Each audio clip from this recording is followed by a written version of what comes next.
હવે વિદ્યાર્થી મિત્રો, આ વિડીયોમાં આપણે પ્રકરણ 3 ચતુષ્કોણની સમજ એમાં મુદ્દા નંબર 3.4.4 સમાંતર બાજુ ચતુષ્કોણના અંગો એટલે કે બાજુઓ, ખૂણાઓ અને વિકર્ણો એના અંગેના ગુણધર્મની આપણે ચર્ચા કરીશું.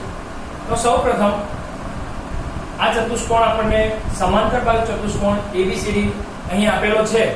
તેમાં સામસામેની બાજુઓની માહિતી આપણે મેળવીએ તો આ બાજુ AB છે તો એની સામેની બાજુ કઈ થશે? રેખાખંડ CD.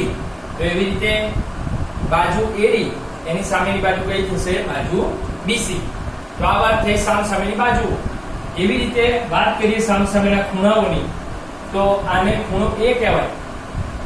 ટૂંકમાં ખૂણો A કહેવાય અને વિસ્તૃત સ્વરૂપમાં કેવું હોય તો ખૂણો BAB અથવા તો બીજી રીતે કહીએ તો ખૂણો DAB. એટલે ખૂણા A નો સામેનો ખૂણો કયો થશે? ખૂણો C. તેવી રીતે ખૂણા D નો સામેનો ખૂણો કયો થશે? ખૂણો B. તો આ સામસામેના ખૂણાની આપણને બે જોડ મળશે. એવી રીતે પાસેના સામસામેની બાજુઓની પણ આપણને બે જોડ મળે છે. હવે વાત કરીએ પાસેની બાજુઓની જોડ. તો આમાં જે રેખાખંડ AB છે એની પાસેની બાજુ કઈ કહેવાય? રેખાખંડ AD. એની પાસેની બાજુ એક રેખાખંડ BC પણ કહી શકાય, કારણ કે AB ની પાસેની બાજુ AD પણ છે અને BC પણ છે. એવી રીતે રેખાખંડ BC એની પાસેની બાજુ કઈ કહેવાય? તો D થી શરૂ કરીએ તો રેખાખંડ DA અને C થી ચાલુ કરીએ તો રેખાખંડ CB. એ બંને એની પાસેની બાજુઓ છે. તો એવી રીતે પાસેના ખૂણાઓ કોને કહીશું? તો ખૂણા A ની પાસેના બે ખૂણાઓ છે. ખૂણો B પણ તેની પાસેનો ખૂણો થશે અને ખૂણો D પણ તેની પાસેનો ખૂણો થશે. ફક્ત ખૂણો C જ બાકી રહેશે, કારણ કે એ તેની પાસેનો ખૂણો ના કહેવાય, તેની સામેનો ખૂણો કહેવાય. એવી રીતે ખૂણા C ની પાસેના ખૂણા કયા? તો ખૂણો B અને ખૂણો D. આ બંને આ C ની પાસેના ખૂણાઓ કહેવાય. તો આપણે સાદી સમજ મેળવી કે સામસામેની બાજુઓ કોને કહેવાય, સામસામેના ખૂણાઓ કોને કહેવાય, પાસેની બાજુઓ કોને કહેવાય અને પાસેના ખૂણાઓ કોને કહેવાય. તો આના પરથી આપણે ગુણધર્મની પણ ચર્ચા કરીએ કે સમાંતર બાજુ ચતુષ્કોણમાં સામસામેની લંબાઈ સમાન હોય છે. સામસામેની બાજુઓની લંબાઈ સમાન હોય છે. તો આ AB રેખાખંડ છે તો એના જેટલી જ લંબાઈ પડી હશે રેખાખંડ BC. તો આ બંનેની લંબાઈ સમાન થશે. તેથી આપણે લખવું હોય તો AB બરાબર CD. એક વસ્તુ વિદ્યાર્થી મિત્રો આપણે ધ્યાન રાખીશું કે જ્યારે લંબાઈની સરખામણી આપણે કરતા હોય ત્યારે ઉપર આપણે રેખાખંડ કરીશું નહીં, પણ આપણે એમ કેવું હોય કે રેખાખંડ AB અને રેખાખંડ CD ની લંબાઈ સમાન છે ત્યારે ઉપર રેખાખંડની નિશાની કરવી પડે. રેખાખંડ AB અને રેખાખંડ CD ની લંબાઈ સમાન છે આવું લખવું હોય ત્યારે ઉપર તમારે રેખાખંડની નિશાની કરવી પડે. પણ જ્યારે તમે બરાબરથી એની સરખામણી કરો છો ત્યારે ઉપર રેખાખંડની નિશાની કરવાની નહીં. તો આ ગુણધર્મ પછી આપણે બીજો ગુણધર્મ જોઈએ કે સમાંતર બાજુ ચતુષ્કોણમાં સામસામેના ખૂણાના માપ સમાન હોય છે. સામસામેના ખૂણા આપણે જોયા કે ખૂણો A અને ખૂણો C. તો એ બંનેના માપ કેવા હોય છે? સમાન હોય છે. એવી રીતે ખૂણો B અને ખૂણો D. ધારો કે માપ ખૂણો A 50° છે તો C પણ કેટલો થશે? 50° થશે. એવી રીતે જો B 100° હોય તો એની સામેનો ખૂણો D પણ કેટલા અંશનો થશે? 100° થશે. આ પ્રવૃત્તિ તમારી ચોપડીમાં પાઠ્યપુસ્તકમાં આકૃતિ 3.23 એમાં ટ્રેસિંગ કાગળની પ્રવૃત્તિ છે એના પરથી પણ તમે કરી શકો છો અને આ ગુણધર્મ તમે તારવી શકો છો. હવે જોઈએ આપણે ઉદાહરણ 4 અને ઉદાહરણ 5. તો ઉદાહરણ 4 માં આપણને બેસ્ટ BEST એ સમાંતર બાજુ ચતુષ્કોણ આપેલો છે અને એમાં આપણને માપ ખૂણો B બરાબર 100° માપ આપેલું છે. તો એના પરથી આપણે x અને y એનું આપણે મૂલ્ય શોધવાનું છે.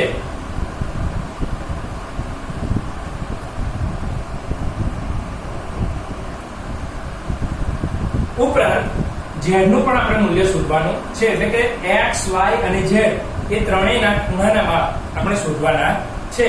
તો આપણે અગાઉ જે ગુણધર્મ શીખ્યા છે એનો આપણે આમાં ઉપયોગ કરીએ. તો ખૂણો b 100 છે, તો એની સામેનો ખૂણો s, એના ખૂણાનું નામ છે x. માપ ખૂણો s બરાબર કેટલા અંશ થશે? 100 અંશ થશે, કારણ કે સામેના ખૂણા છે, સમાંતર બાજુ ચતુષ્કોણ છે, તો એના માપ કેવા થશે? સમાન થશે. એટલે કે x બરાબર કેટલા થશે? 100 અંશ. હવે x અને y તમે જુઓ તો આપણે આગળના ધોરણમાં શીખી ગયા, અને સેટ લંબાઈએ તો આને પણ લંબાઈએ તો આ સમાંતર બાજુ ચતુષ્કોણ થયા. આ બંને સમાંતર બાજુ છે, તો એની નીચેના ખૂણા x અને y એને આપણે અનુકોણની જોડ કહીએ છીએ. જેવી આપણને 4 જોડ મળતી હતી, તો એવી અહીંયા એક જોડ x અને y છે, અને અનુકોણની જોડ કેવી હોય છે? એકરૂપ, એટલે કે એના ખૂણાના માપ કેવા હોય છે? સમાન. તો અહીંયા x અને y એ બંને અનુકોણની જોડના ખૂણા છે, તો આપણે x બરાબર y થશે, તો y બરાબર કેટલા થશે? 100 અંશ થશે. લખીશું, કારણ કે x અને y એ અનુકોણની જોડના ખૂણા છે.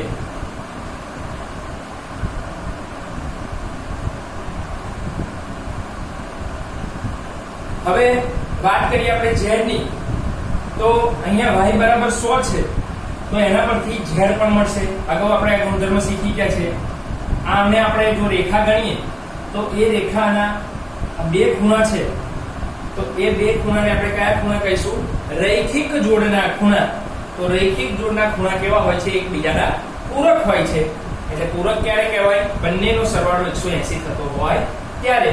તો y બરાબર 100 છે, તો z બરાબર કેટલા થતા હોવા જોઈએ?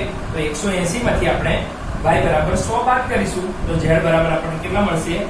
z બરાબર 180 અંશ માઈનસ 100 અંશ. માટે z બરાબર કેટલા મળશે? 80 અંશ. કારણ કે y અને z એ રૈખિક જોડના ખૂણા છે.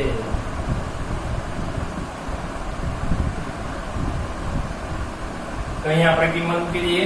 z બરાબર કેટલા મળ્યા? 80, y બરાબર 100, x બરાબર 100. તો આના પરથી આપણે ચોથા ખૂણા t નું માપ શોધવું હોય તો પણ માપી શકાય, કારણ કે ચતુષ્કોણના ચાર ખૂણાનો સરવાળો કેટલો થાય છે? 360 અંશ.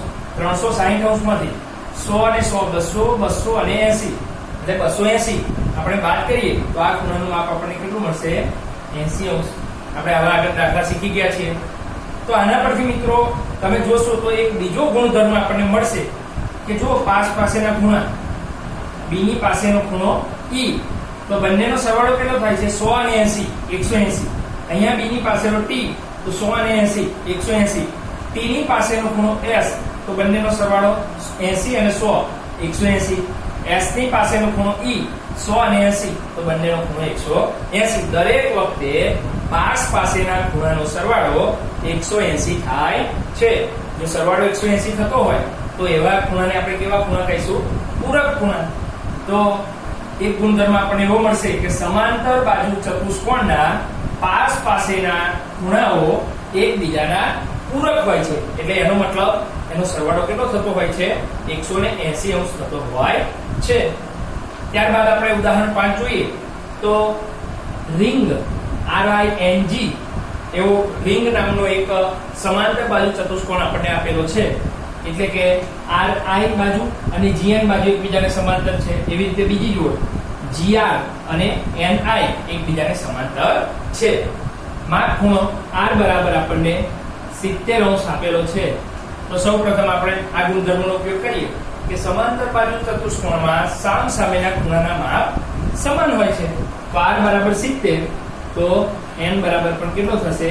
70. આપણે લખીએ માપ ખૂણો n બરાબર 70 અંશ, કારણ કે ખૂણો R અને ખૂણો n સામેના ખૂણા છે.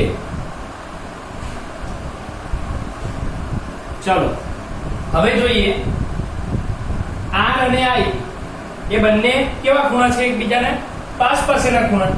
તો આપણે અગાઉના ઉદાહરણ પરથી એક નિયમ ગુણધર્મ તાર્યો હતો કે પાસેના ખૂણા કેવા હોય છે? એકબીજાના પૂરક. તો આ 70 છે, તો આ કેટલો હોય?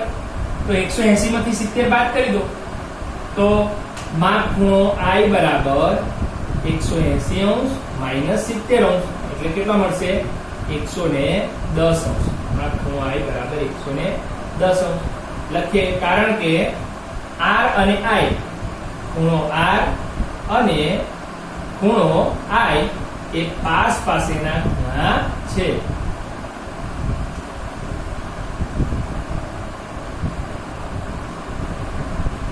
એટલે I બરાબર પણ 110 અંશ મૂકી દઈએ.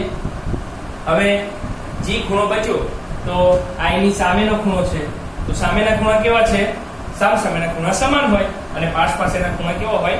પૂરક હોય. એમનો સરવાળો 180 અંશ થતો હોય. તો લખીએ, માટે માપ ખૂણો G બરાબર I બરાબર 110, તો G બરાબર પણ કેટલો થશે? 110 અંશ લખીએ, કારણ કે ખૂણો G અને ખૂણો I, ખૂણો G અને ખૂણો I એ સામેના ખૂણા છે.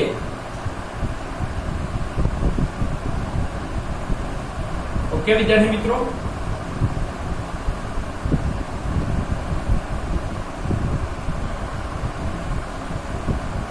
હવે વિદ્યાર્થી મિત્રો આપણે સમાંતર બાજુ ચતુષ્કોણના વિકર્ણ એના વિશે સમજ મેળવીએ. તો પાઠ્યપુસ્તકમાં એક સરસ મજાની પ્રવૃત્તિ આપેલી છે કે તમારે એક આવો કાગળ સમાંતર બાજુ ચતુષ્કોણ ABCD જેવો એક કાગળનો ટુકડો કાપવાનો છે અને A અને C બે છેડાને તમારે ભેગા કરવાના છે. એવી જ રીતે B અને D છેડાને ભેગા કરવાના છે. તમે જે રીતે આ દોર્યું હશે વિકર્ણ BD અને વિકર્ણ AC, તો એનું O છેદ બિંદુ છે ત્યાં જ આ બંને ગળીઓ ભેગી થશે. તો O ને આપણે શું કહીશું? છેદ બિંદુ. તો એના પરથી આપણે એમ કહી શકાય કે સમાંતર બાજુ ચતુષ્કોણના વિકર્ણ એકબીજાને દુભાગે છે. દુભાગે છે મતલબ બે સરખા ભાગ કરે છે. જો આ BD નું માપ BD બરાબર 8 હોય, આખું BD બરાબર 8 હોય તો આ OB કેટલું મળશે? 4. એવી રીતે જો આખું AC બરાબર 6.8 હોય, આખું AC 6.8 હોય તો ફક્ત AO બરાબર કેટલું મળશે? આનાથી અડધું, 3.4. તો આખું માપ હોય એના પરથી આપણને અડધું માપ પણ મળી શકે અને અડધું હોય તો એને આપણે 2 વડે ગુણીએ તો વિકર્ણનું આખું માપ પણ મળી શકે છે, જેની માટે આ ગુણધર્મ આપણને જરૂરી છે. તો દુભાગે છે, પણ ક્યાં દુભાગે છે? તેમના છેદ બિંદુમાં જ દુભાગે છે. જેવી આપણે ગળી વાળવાની પ્રવૃત્તિ કરી તો બંને ગળીઓ ભેગી ક્યાં થતી હતી? O આગળ, અને પહેલેથી આપણે આકૃતિ દોરેલી જ છે. તો ત્યાં પણ આ બિંદુ જે છેદ બિંદુ છે એ O આગળ જ બંને ભાગ ભેગા થાય છે. એટલે સમાંતર બાજુ ચતુષ્કોણના વિકર્ણ એકબીજાને તેમના છેદ બિંદુમાં જ દુભાગે છે, એટલે કે બે સરખા ભાગ કરે છે.